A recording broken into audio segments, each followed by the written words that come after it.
Duke wins the title, they go 6-0 over the 3 weeks of the tournament. They roll everybody by 40. They even call on you to cut down the nets, okay? But in order for this to happen, every day for the next 30 days, you have to sleep next to the Duke mascot, the Blue Devil. Nothing weird, just him in his costume in the same bed. I'm guessing your wife would choose to sleep on the couch. But if this doesn't happen, Duke loses to Quinnipiac in the first round, and everyone knows it's your fault. Do you take the deal? Let's talk a little bit of this March Madness excitement going on.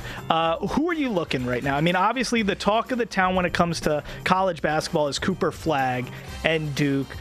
Tell me some of the teams, some of the sleepers you would be considering, dark horses, that we should be looking at right now as we're approaching March Madness and this excitement of the season.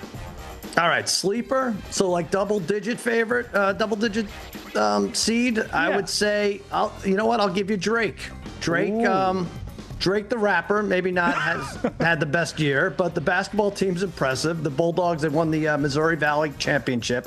They could pull off a round one upset and more. And Utah State, too. Always a surprise team in the Mountain West. Both should be about 10 seeds, poised to win a couple games. If you want to give me like a 3 or 4 seed, I kind of think Maryland could be a tough 3 or 4 seed. Not very deep, but as good a starting 5 as any. So those would be my 3 to look at. What's the biggest takeaway you've learned from all these years of watching March Madness and being in the mix and all that stuff? What would you say? Because I think it's hard. We learn these lessons and then we completely forget about them, 2 weeks later. So what are some of those, core tenets that you try to keep a tight grip on and remember year after year that can lead you to success? Well, I try not to get lost in the hoopla from the 1980s and 90s. It's easy when filling out a bracket to make Kansas win 3 or 4 games. But if you've watched them, I don't think they've won 3 straight since January 1st this year. Right.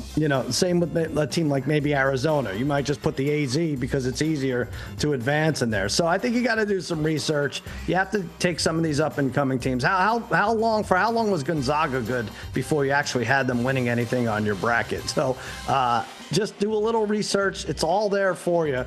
By the way, I have my pad that I fill out. I don't know if you could see this. Yeah, let's see some of your research. Look at this. It's really, really dumb because I understand, this is stuff that you could get online. Oh, my Lord.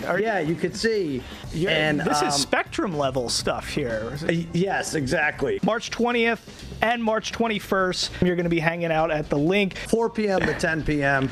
For the later afternoon games. That's Thursday and Friday. Speaking of, there's good food at the Kimmel Club. There's brisket tacos and giant pretzels. It's worth it to fly from Des Moines just for that. There's also a non-alcoholic drink named after me with grenadine and cherry juice. But we're going to give away thousands of dollars in prizes and trivia contests and physical challenges. And you get to hang out with my band of lunatics. It's going to be amazing. A lot of guys from The Ringer. We love Kenny Mayne, a former UNLV guy who is just here in the studio with us. He'll be there as well. So there's going to be a lot of fun. And listen, you come to Vegas, you got a bunch of things on the docket, a lot of things on the agenda, and then you can also add this into the mix to watch these games. It's a great place to be.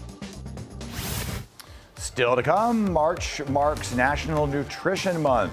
We have a registered dietitian joining us in studio to talk about some easy ways to incorporate a healthier lifestyle.